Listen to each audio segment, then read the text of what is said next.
Hey everybody, this is Perch, and it's time to check back in on kind of the overall state of comics and how these controversies are battering and demolishing comics as we know it. They're being replaced by everything. If I can take you back to a few short months ago, we had the debut of Nubia, the Real One, which was a original graphic novel coming out from DC. And if you remember at the time, it was hailed as the book that was the downfall of Western civilization. In fact, as I'm reading this quote here, this is the comic that DC is turning into. This is the brainwashing of children. This is the destruction of the U.S. comic market. Definitely a very serious book that was going to be pushed hardcore by DC and was going to kind of really demolish traditional comics and get rid of all those problematic creators, replace it with this kind of storytelling. That was what was happening. The culture war was upon us, and we were losing. We were all losing with titles like this. So. Of course, Nubia has been out now for a few months, and how exactly is it doing? Well, as we look at the Amazon top graphic novels, again, a lot of people very concerned about this book, concerned about how it was going to be the change of direction for everything DC was going to do, how it was going to just kind of alter everything that we knew it.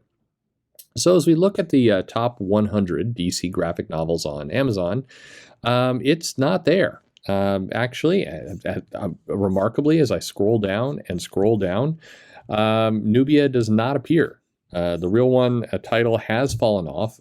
It's also not listed on the school books, and this was a year where books in schools and libraries were massive. They were bigger than ever before, largely because of the pandemic, schools shutting down. There was more spend and more action going for these titles than we've seen in quite some time. So where is Nubia exactly on the Amazon bestseller list? Well, it's unfortunately it's impossible to say because you actually can't get past the top 100 list. So it's not there. So unfortunately, we don't exactly know. If we look at the book Nubia Real One, again released this February, as the book that was going to definitely demolish all Western civilization, it's currently ranked at number 81,374 in books. And if you actually get to teen and young adult fiction about prejudice and racism, it is number 150. So that's where we are. If you get to a very specific young adult coming of age comics and graphic novels, it's actually number 31. So there it's doing quite well. Well, who is actually doing better? Who is taking these top spots away from a book like Nubia? Who are all these woke creators who are being pushed on us? Well. As we can tell, Jeff Johns owns most of the many books on the top 5. He's got 3 Jokers. He's got Batman Earth 1. He has Blackest Night and a couple other items here on the bestseller list. Jeff Johns, who of course has been canceled as a result of Ray Fisher and his allegations in the movie. Clearly, Jeff Johns is being impacted here. And we see other creators like Mark Millar, certainly plenty of comments about him. Bill Willingham, man, he is definitely being canceled. Articles in the Beat talking about how we have to have a conversation. It's not 2007 anymore. We really got to get on Bill Willingham. It looks like he's got some books up here in the top, certainly in the top 20. Here's Fables on here. We have a couple different compendiums with Fables doing quite well. So there's that. We have look, here's John Byrne. As we've heard from Gleb Melikov that John Byrne, the guy whose art style is irrelevant and so dated, and if you drew like him, DC would fire you. Looks like he's got several books here in the top 50. John Byrne seemingly doing extremely well. We've got some things by Scott Snyder. Scott Snyder of course, has had a few things tossed his way, and oh my God, here's Chuck Dixon. Chuck Dixon, the guy who's completely been run out by DC. Looks like he's got some books here. Here's Frank Miller. Here's Sean Gordon Murphy. Oh, look, here's Warren Ellis. We got multiple Warren Ellis books up here. That's here's Grant Morrison. Certainly, here's Alan Moore. Well, it's a shocking list. Oh, here's the DC book. Here's our friend Tom Krajewski here with Primer number 5. There's that book. As you look at this list, hey, Stefan Sajak with Harleen. I'm sure I'm butchering that name. That's doing really well here, number 12 on the bestseller list. Here's Jeff Loeb, who for whatever reason, people have forgotten about what he did to the Ultimate Universe over in Marvel, and Dark Victory and Long Halloween. We got a couple books here. Here's Paul Dini, who's also had some accusations hurled his way. Yeah, it's amazing. All these definitely canceled people seem to be selling books. It's very bizarre. It's very bizarre. I'm actually quite amazed how many, like if Jeff Johns and John Byrne have just a remarkable amount of comics on here.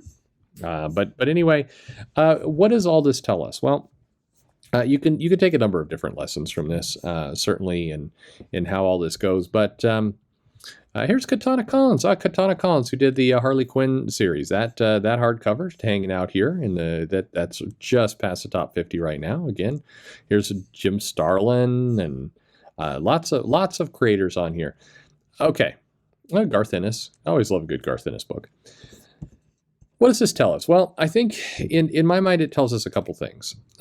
There is a lot of noise that starts to kind of come up and fight for our attention around what's happening to characters, what kind of recreation is taking place, what kind of rebranding of characters, and all these different takes, right?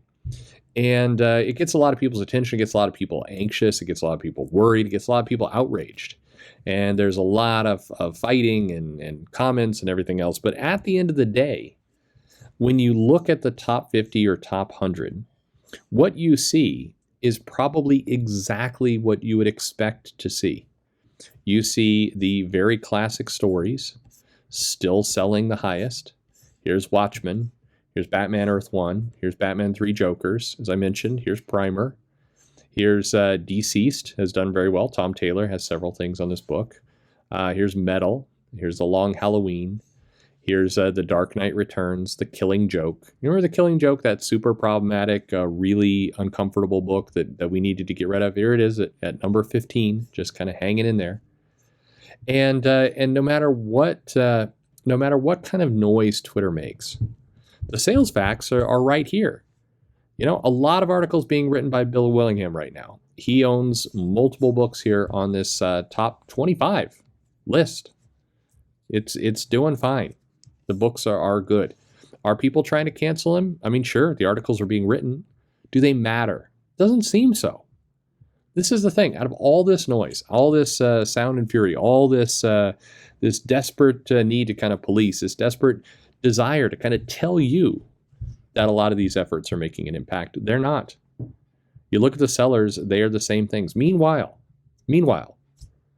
Nubia Real One, according to the Amazon book scan and what's being sold, is selling about 60 copies a month. Worldwide. 60 copies. That's it. For what it's worth, Primer is selling more of that a day. And Watchmen has been selling more of that seemingly a day for a decade. There's certainly attempts to get rid of people. I've heard plenty about how DC has run Chuck Dixon out, and everybody's embarrassed about Chuck Dixon, except when it comes to cashing the checks, Chuck Dixon has books on this list. They are selling for all the anxiety and anger and everything else, for all the different audio streams and blogs and news reports and anxious articles. Books are selling. They're getting into people's hands. People are paying DC.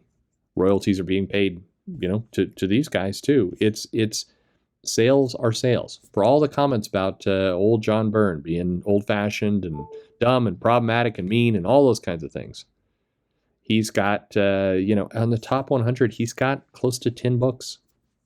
Close to 10% of this stuff is John Byrne. It's doing fine. For DC, by the way. This is not including Marvel even. So what do you make of this? Well, the biggest thing to make of this is relax a little bit. And I've said this a lot in videos, and people like to come in and tell me, you can't relax. Don't you realize we're in the midst of a desperate fight for the soul of the country and for entertainment and everything else? But I mean, here's a crazy thing. Entertainment seems to be getting into the hands of people. I mean, certainly they're buying it. The sales numbers don't lie. The stuff is being consumed. It's being sold. It's being bought. All of the stuff that we get really anxious about, it tends to vanish. It tends to vanish off the top 100 list. Again, how many videos did you see? And I'm sure you saw plenty about Nubia. I didn't care for Nubia. I said that, the biggest problem with that book is you're trying to sell it to kids and a school audience, and you got a freaking school shooting in this book. That's going to be a market problem. And sure enough, it seems to be a market problem. If you look at the reviews for the book, you see parents like, I wouldn't really recommend this. It deals with, it certainly deals with racism, and we want to teach lessons about racism, but it also has a school shooting. You're like, hey, don't give this to your kids. Yeah, that's how it tends to go. It's, for how many problematic takes, problematic blogs, problematic tweets have we seen from people talking about how the Killing Joke is just it's wrong. We can't have it. Well, it's a terrible, bad piece of work, and yet here it is in the top 10. It puts it a little bit in perspective, and I think if it's worth anything, sure, you can be angry about whatever you want. You can be anxious. You can be pissed. You can go to war, but at the end of the day, sales are sales. And if you look at the sales on here, it tells a very consistent picture. All the people that, were getting canceled, the people were coming after, all the bad people, all this stuff. I mean, Ray Fisher has posted how many times now about Jeff Johns? Got to get rid of that guy. How many people have jumped to kind of like, we got to defend Jeff Johns because look what's that. Jeff Johns, meanwhile, owns the sales list. For what it's worth, as it turns out, it seems like people just want to read good comics. I know all the noise is fine, but at the end of the day, people who have money seem to want to just put their heads down and buy things that they're going to enjoy and read comics they're going to enjoy, and that seems to be the lesson. So, congratulations to the people on the top 100 list who, I hope, are getting their royalty checks, and stuff is continuing as normal. And certainly go out there, protect the creators you like, and stand up for people who you feel like, but also remember, there's stuff selling. In that sense, if your goal is to read good comics and just kind of enjoy things and hope that some of these books, regardless of whatever is said on social media, that the books are still making their way through and being sold, congratulations, you've won. Victory, smile, raise a glass. Things are okay. From this perspective, things are okay. Sales do count for something, and at the end of the day, this sales list tells a lot. Go check out Amazon, look for yourself.